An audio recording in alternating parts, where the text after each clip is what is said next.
Now that Sephiroth and the FF7 stuff is pretty much out of the way, it is time for us to take a peek into the future and check out what's coming next. Visiore is hard to come by and you want to get the most bang for your buck, don't you? So let's take a look and see what's coming next. If everything goes as it should, then Rysol will be the next big unit for the wind element. One of the apostles of the void, who are the villains of the new Crystal Warriors, I think. She is another cost 100 unit, and don't you just love those? In gameplay terms, Rysol looks interesting. She has a lot of cool things going for her. Her TMR gives a couple of really nice buffs, and it has agility in the stats, which is always good. She can get rid of re-raise, and she has ways to absorb part of the damage she deals out to keep herself healthy. And she really needs that because she does not have courage or re-raise or reflex or anything like that. But her positives largely outweigh the negatives in my opinion. But still, I don't want to say that she is a must-have unit. The wind element is incredibly stacked. There are so many great options. Pulling for a cost 100 unit and maxing them out is more expensive than it has ever been. So unless the unit is someone you really like or is a game changer, I would not recommend pulling for one. So Rysol is in my get her if she makes you feel a certain special way category and get her if you don't have other top tier wind units category. But otherwise, I wouldn't probably go after her if I were you. The week after Rysol should bring us a new vision card, and it is one of those job based cards which you all like so very much. This one is okay, not very exciting. The party effects are nice but nothing earth shattering. The week after that would be a pretty good time for Hayo, the new global exclusive fire unit, to show up. Though it is completely possible that he could show up earlier and either Rysol or the vision card we talked about could be moved to this week. We still don't know a whole lot about what this dude is capable of, at least at the time of this recording, so we will have to wait before I can make a judgment. The fire element just got Yuffie and they have more stuff coming up which the fans of this element might be interested in. And this will lead us into the highly anticipated full Metal Alchemist collaboration. A very exciting time for sure, and things will kick off with the arrival of the Elric brothers. Short Blonde Boy will be a free unit for everyone, but you'll have to pull for Discount Iron Man. Honestly, I am most excited for Edward. He is a strike-based unit and a very competent one at that. He is very respectable defensively, and being a strike-type attacker also gives him a few extra points, as strike is hard to mitigate.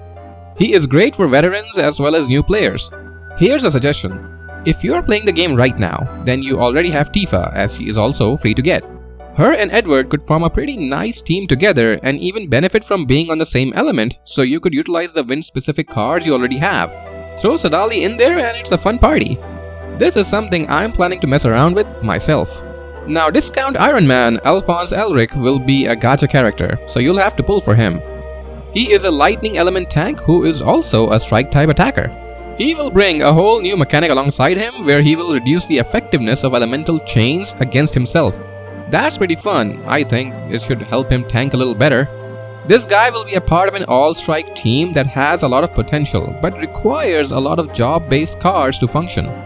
In a mono-element lightning team, I guess he's cool. He won't be a game changer for the lightning element, but he'll be nice to have around. But for people who want to build strike teams, you probably do want to go after this guy.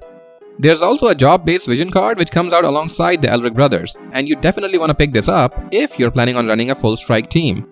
Tifa can also utilize this, which is good if you want to run both of the free units like I talked about before. Week 2 of the collaboration will bring with it the fan favorite Roy Mustang. Another unit to potentially entice fire element fans after they spend all their Visiore on Yuffie and Hayo. But Roy hasn't been seen as an amazing unit over on the JP side as far as I can tell. Basically, he just does not seem to be able to cut it. But fans of Roy should not be dissuaded by that and should pull for what they like. But if you want to be a meta baby, then maybe you should skip him. He also gets a vision card, but it is one which you really want to pick up if you're going after Roy Mustang himself. But as you all know, life has many doors and one of them leads to a man with many swords. That's right, Mr. Daddy Issues Stern is getting a brand new look and he has traded his golden armor for a whole lot of swords. He will be a brand new cost 100 light unit, and if you main the element, then do yourself a favor and pick up this guy, okay? He is incredibly strong and the light element has needed a boost for quite a while now. Definitely a must-have for the light element mains. And this will bring us to week 3 of the collaboration, which will bring with it the dude who will become the savior of the earth element, King Bradley. A ridiculously strong unit, he is an absolute must-pull for earth element mains. I cannot stress this enough. Earth mains need him to become meta babies. But there is also a vision card that we really need to talk about, because Dark Bahamut will finally bring the families of the dark and light element together to get them to sit on the same table. If you go after Light's turn, then you would want to get this card, especially for the Esper. But being a dark vision card, it won't be easy to pull, considering you might have to spend up to 40k Visiore just to guarantee it. So manage your spending plans wisely. This should get us all the way to the second week of May, and that's where I'll stop for now. I hope you guys enjoyed this video. If I missed anything important, then please do let me know, because I am very dumb. And if you have any questions, then just let me know in the comments. Now get out there and start planning your Visiore spending, and I'll see you all next time. Bye bye.